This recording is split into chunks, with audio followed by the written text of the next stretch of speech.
auditeurs et téléspectateurs, bonjour, bonsoir, ça dépend de l'heure à laquelle vous nous captez chez vous. Eh bien, bienvenue dans votre et notre émission de chaque mercredi et jeudi à pareille heure, décryptage. Eh bien, dans ces nouveaux numéros, nous allons braquer notre projecteur sur l'Église qui est le corps du Christ. Vous savez qu'il y a pas mal de terminologie dans l'Église. Eh bien, sur ce plateau spécial, nous recevons notre pasteur de tous les jours, à qui nous disions déjà bonsoir. Pasteur Kaniki, bonsoir. Bonsoir. Mais aujourd'hui, parlons prophétie. Oh, tel enfant est sorcier, tel enfant est sorcier. C'est ça la prophétie? Non, papa. Ça, c'est ce qui montre réellement que c'est trop bas. Hein? Dieu n'opère pas comme ça. Dis-moi là où Jésus, quand il priait pour le malade, il a dit à quelqu'un, tu es envoûté par ta main. Dis-moi. Ou Paul, ou Pierre. Parce que nous devons prendre des références dans la Bible. Quand Dieu veut donner la prophétie, il peut nous avertir sur quelque chose. Voilà. Par exemple, il dit, mon fils, tu dois prendre va dire à mon fils tel, à 12h30, le vendredi, telle date, il y aura une tempête qui va emporter sa tortille. Voilà. Alors il doit prendre des dispositions pour déménager et aller ailleurs en attendant que la tempête passe. Et nous regardons, nous écrivons pour voir est-ce que la tempête va passer. Et on écrit la date et l'heure. On observe. Si cela arrive exactement, c'est Dieu qui a parlé. Oui. Et nous glorifions le Seigneur. Voilà. Si ça n'arrive pas, on doit chasser le mauvais esprit dans l'homme qui a prophétisé. C'est un mauvais esprit. Hein? Regardez comment ça se faisait en Israël. Il y avait l'Urim et Tumim. Même si les songes étaient vrais, si l'Urim et Tumim ne clignotent pas, c'était faux. Vous voyez? Donc Dieu testait chaque chose. C'est comme ça. Les dons de prophétie, dans des églises locales, on juge ça. Voilà. Il faut qu'il y ait 2 ou 3 qui doivent juger. Voilà. C'est ce que Paul a dit. Voilà, pour certifier la prophétie. Mais aujourd'hui, vous entrez dans une église, tu arrives là, tu vois ta maladie ici. C'est ta grand-mère qui est au village, qui a fait ceci. Et puis, tu crées quoi dans l'homme? Il y a des gens il y a quelqu'un qui a fait tuer son père à cause de ça. Là, vous poussez les gens à la haine. Vous les amenez à faire les mauvaises choses. Voilà pourquoi aujourd'hui on a des vagabonds sur la rue. Il y en a beaucoup, papa. La Bible nous a donné la commission de chasser les démons. Voilà. Quand un malade vient, j'ai le Saint-Esprit, j'ai le pouvoir de Dieu. Au nom de Jésus-Christ, je dois chasser. C'est tout. On ne négocie pas avec Satan. Voilà. Satan, on le chasse. Voilà. C'est ça la commission. Voilà les miracles qui accompagneront ceux qui auront cru. À mon nom, ils imposeront les mains aux malades, les malades seront guéris. Ils chasseront les démons. On n'a pas dit qu'ils vont prophétiser pour dire la tante, l'oncle, la grand-mère. Ils vont chasser. Ils vont chasser les démons. Hein? C'est ça. C'est ça la commission. Et qui définit pratiquement toutes ces catégories, pasteur? Qui définit ça? Non, c'est la Bible. Vous voyez la Bible? Non, dans l'église, dans nos églises locales. Dans les églises locales, on regarde ceux qui ont la vocation. Hein? On regarde ceux qui ont cette vocation, ça vient par le Saint-Esprit. Voilà. Et on les constate dans les gens, la façon qu'il est en train d'exercer, on constate. Et puis on peut maintenant conclure que non, il a un don. Et celui qui dit ça, c'est le pasteur ou c'est qui? Celui qui détermine, par exemple, celui qui constate que maintenant il faut constater. Quand quelqu'un a un appel, voilà, quand quelqu'un a un appel, parce que l'appel est individuel. Oui. C'est comme Daniel, qui était au temple. Quand Dieu commençait à l'appeler, il écoutait la voix. Oui. Appelé. Il va vite vers Élie. Oui. Il dit, vous m'avez appelé? Oui. Il dit non. Il est parti. Après, il entend encore la voix. Vous m'avez appelé? Il dit non, je ne t'ai pas appelé. 3 fois.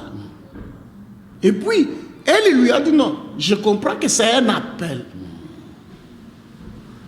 Il lui a donné les instructions. Si tu entends encore, voilà, réponds, présent. Quel est le message que tu me donnes? Que veux-tu que je fasse?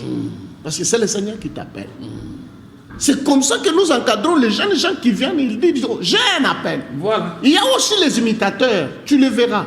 Celui qui a l'appel, tu verras. Quand il prêche, ça édifie l'église. Parce que lorsque quelqu'un prêche, l'église réagit. Ils savent voir, l'église juge. Que soit il a l'appel, soit il ne l'a pas. Et c'est par le Saint-Esprit. Si le pasteur a le Saint-Esprit, il saura, parce que le Saint-Esprit ne peut pas se contredire. Il saura que c'est un vrai appel ou c'est un faux appel. Mais parlons de la théologie, là où on consacre les pasteurs. Oui, la théologie, c'est quelque chose qui est fait de mains d'hommes. Hein. Dis-moi, quelles sont les études que Pierre avait faites? Non, c'était la rencontre avec Jésus lui-même. C'est tout. Jésus avait fait quelle étude? En 9 ans seulement, il a commencé à épater les gens dans les temples. Lui, c'était le Dieu incarné. Le Dieu incarné, comment on a su que c'était le Dieu incarné? C'est par les choses qu'il faisait. Il n'est pas parti à l'école. Moïse était déjà vieux. On peut dire que Moïse avait étudié en Égypte. Il a étudié dans l'armée.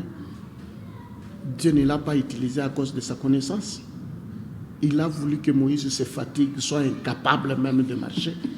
Et puis, il l'a rencontré. Et c'est ce qui a fait la force. Et là, on a donné les commissionnements. Voilà les commissionnements. La théologie ne peut pas mandater quelqu'un. Parce que la connaissance du monde et le Saint-Esprit, ça ne marche pas. Ça ne marche pas. Le Saint-Esprit reste le Saint-Esprit. Parce que ça, c'est quelque chose qui est mystique et mystérieuse. C'est pourquoi ordonner, c'est Dieu qui ordonne. Même pour être un pasteur, c'est l'appel. C'est l'appel. Et cet appel vient individuellement par le Saint-Esprit. Et les anciens qui sont avec vous constatent. Parce qu'on doit être toujours encadré par un ancien. Il doit constater, il doit témoigner. Parce que Dieu a toujours des témoins. Il doit témoigner, constater que c'est réellement la chose. Et puis, il t'impose les mains pour te consacrer. Comme cela fit pour David. Samuel est allé, Dieu lui a dit, va dans telle famille. Il ne lui a pas cité les noms de la personne. Voilà. Voyez, va dans telle famille. Il arrive là-bas. Il arrive là-bas. Il et trouve. Celui-ci Dieu dit non. Non. Celui-là, non. Celui-là, non. Et puis il pose la question, vous n'avez pas un autre fils? Il dit, non, c'est le petit. Qui est là-bas? On l'appelle, va le chercher. On va. Dieu, il arrive là-bas et il trouve David. Dieu dit, c'est lui. C'est lui. Il lui a oint d'huile. Mais c'est Dieu qui choisit d'abord. Et les autres, par leur puissance et l'expérience, ils donnent la main d'association pour aller ensemble. Parce que c'est un corps qui doit marcher dans l'harmonie. Et là, on peut dire même Jésus lui-même était commissionné. Lors de son baptême. Voilà, regardez Jésus, Dieu lui-même, dans un corps. Voici. Il entre, mais il va pour prendre le baptême auprès de Jean-Baptiste. Vous voyez? Parce qu'il devrait, quand Jean regarde, il dit, je ne suis même pas digne de lier les élacés des chaussures. Il dit, Jean, je dois accomplir la justice. Vous voyez, Dieu lui-même. Pour montrer l'humilité, il fallait laver les pieds de ses disciples. Il y a l'un des disciples qui a dit, non, laisse-moi vous laver, moi tu ne me laves pas. Il a dit, il faut que je puisse accomplir la justice. C'est comme ça que ça marche. Et brièvement, le rôle de tout un chacun pour éviter des confusions dans l'église. Pasteur, prophète, diacre, que chacun respecte un peu son rôle dans l'église. C'est pourquoi, mon frère, il faut toujours un prophète pour éclairer. Dans chaque âge. Comme nous avons reçu un prophète qui nous a éclairé, regarde comment il donne la tâche de chacun. Si tu vois que tu es évangéliste, tu te limites à la tâche d'évangéliste. Si tu trouves que tu es prophète, tu te limites à la tâche de prophète. Mais dans une génération, il n'y a qu'un seul prophète. Il n'y a pas de prophète. C'est pourquoi, quand Moïse était là, Josué n'apparaissait pas. Oui. Parce qu'il devrait être seul sur la scène. Et quand Moïse est mort, Josué a pris la place de Moïse. Dieu a dit à Josué. Dieu n'a pas donné une autre loi à Josué. Il n'a pas donné d'autres commandements à Josué. Il a dit à Josué, lis cette loi comme une ceinture. Médite-la jour et nuit. C'est alors que tu réussiras. Il n'avait pas un autre message. C'est pourquoi quand Dieu envoie un prophète dans un âge, nous sommes censés rester derrière ce que ce prophète-là a dit. C'est pourquoi tu nous entends toujours dire, Branham a dit, le prophète a dit. Lisons ce que lui a dit. Tu ne vois pas que même maintenant, pendant que je parle avec vous, je parle de ce que lui a dit. C'est lui qui a éclairci, qui a vraiment bien éclairci le rôle d'un évangéliste, le rôle d'un apôtre, le rôle d'un pasteur, le rôle d'un prophète. Il a la vision de la pensée de Dieu. Et c'est lui qui exprime ça. Prenons les cas où l'église, les fidèles sont vraiment beaucoup dans l'église et on cherche à créer notre église. Qu'est-ce qu'on fait à ce moment-là? Oui. Il y a trop de fidèles dans l'église. Oui.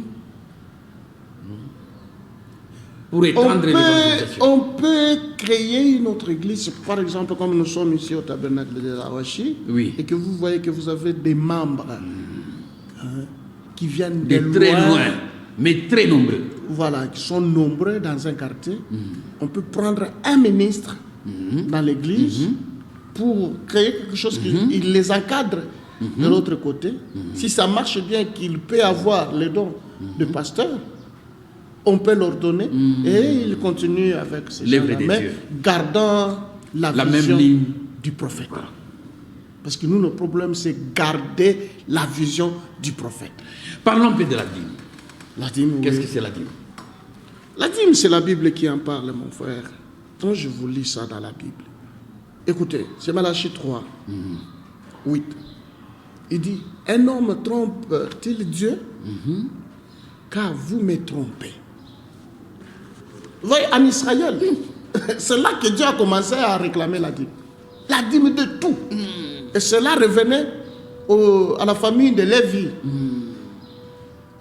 Ce sont ceux-là qui étaient attachés au temple pour servir les seigneurs. C'est de là qu'a commencé le problème des dîmes. Il dit, un homme trompe-t-il Dieu? Car vous me trompez. Et vous dites, en quoi t'avons-nous trompé? Il dit, dans les dîmes et les offrandes, vous êtes frappés par la malédiction et vous me trompez, la nation tout entière. Apportez à la maison du trésor toutes les dîmes, afin qu'il y ait de la nourriture dans ma maison. C'est Dieu qui parle. Mettez-moi de la sorte à l'épreuve, dit l'Éternel des armées. Et vous verrez si je n'ouvre pas pour vous les écluses des cieux, si je ne répands pas sur vous la bénédiction en abondance. Pour que quelqu'un puisse avoir la bénédiction en abondance, il doit apporter la dîme dans les trésors. Pour vous, je menacerai celui qui dévore. Tu as un travail, tu dois payer la dîme de ton salaire. Tu fais une activité, tu dois payer la dîme de ton salaire pour que tu ne dises pas, non, on a ensorcelé mon travail, non, on a fait ceci. Dieu combattra pour toi. C'est pourquoi il dit pour vous, je menacerai celui qui dévore. Et il ne vous détruira pas le fruit de la terre, et la vigne ne sera pas stérile dans vos campagnes. Donc votre champ sera fertile. Je connais des gens qui n'ont pas payé des dîmes, qui avaient des hectares et des hectares de champs. Ils plantent. La saison suivante, alors ça pousse à la récolte, tu vois le matin, ils trouvent que c'est déjà brûlé. Et vous perdez. Il y a toujours des conséquences dans toutes ces choses-là. Pour être béni, il faut suivre la loi de Dieu. Il dit ça. Dit l'Éternel des armées. Et la dîme est destinée au pasteur. Oui, bon, la Bible parle du trésor dans la maison de Dieu. Apporter à la maison du trésor. On apporte ça à l'église. À l'église? Oui. Pour le pasteur ou bien pour l'église? Pour le pasteur. C'est ce qui sert aux gens qui travaillent dans la maison de Dieu de vivre. Ah, c'est comme un salaire. Pour les gens qui travaillent. Oui. Et là, il y a les diacres. Il y a tous ces mondes. Parce qu'on ne parle pas seulement de la dîme, on parle de la dîme et des offrandes. Il y a la dîme et les offrandes. Non, ici c'est spécifique. Moi, vous voulez seulement la dîme. La dîme. La dîme destinée au pasteur ou bien? Donc il faut amener ça au trésor de la maison de Dieu. Et c'est de là qu'on tire le salaire du pasteur. Une église bien organisée donne un salaire à son pasteur. Mais maintenant, si le pasteur travaille quelque part dans une entreprise comme tout le monde, il doit payer aussi la dîme. Et reprendre la dîme de l'église? Non, il a sa dîme, il doit aussi payer la dîme. Dans la dîme qu'il reçoit, il paye la dîme des dîmes. Dans son salaire au travail, il doit payer aussi la dîme. En tout cas. Il doit chercher quelqu'un parmi les encadrés à qui il doit, quelqu'un de confiance, quelqu'un en qui il peut se confier, quelqu'un qui peut le soutenir dans des problèmes, dans des situations difficiles, à qui il peut se confier. Il lui donne aussi la dîme. En tout cas, merci pasteur, vous avez un mot à placer par rapport à tout ce qu'on vient de dire. Oui, tout ce que je peux dire est que nous, en tant que serviteurs de Dieu, nous devons enlever l'opprobre à la parole de Dieu et rester dans l'esprit de la Bible, dans l'esprit de ce que le prophète de l'âge a dit. Parce que vous savez, il y a même d'autres églises qui ne croient pas à notre message, mais qui utilisent quand même les brochures. Ces brochures ou ce message a aidé beaucoup de pasteurs. Et j'en connais autant, des grands pasteurs qui ont des grandes églises pentecôtistes qui utilisent les brochures. C'est pour vous dire qu'il y a un prophète qui a parlé dans cet âge. Et l'onction qu'il utilise, c'est l'onction de ce prophète-là. Je peux aller même plus loin. Mais ça, je parlerai à la prochaine. Et je demanderai aux églises pentecôtistes actuelles de fouiller l'histoire. D'où vient ce réveil qu'ils ont eu. Leur fondateur, je ne cite pas les noms aujourd'hui, est venu se confier à William Arro Branham, qui lui a imposé les mains parce qu'il voulait avoir les dons, la puissance ou le pouvoir de prier pour les malades et de faire les miracles comme les prophètes le faisaient. Et il lui a imposé les mains. Et quand il est parti, il a brillé. C'est de là qu'est venu le réveil pentecôtiste. C'est pour vous dire, nous avons réussi un vrai prophète qui a mené le réveil dans le monde entier. Même ce qu'ils utilisent aujourd'hui comme réveil, ça vient du message. Ça, c'est une information que je vous donne. Ça, c'est une révélation. Et je vais fouiller dans l'histoire et je vous lirai ça. Et le témoignage de l'ère ancienne. Je le respecte beaucoup. Restons dans la parole. Voilà. Que chacun reste à sa place. Chers auditeurs et téléspectateurs, ça n'est complètement fini avec cette tranche d'émission. Nous rappelons que nous recevions sur ce plateau spécial le pasteur Moïse Kaniki, avec qui nous avons débriefé sur les questions d'actualité en rapport avec l'Église Corps du Christ, qui compte autant les ministères. Le pasteur l'a dit tout à l'heure.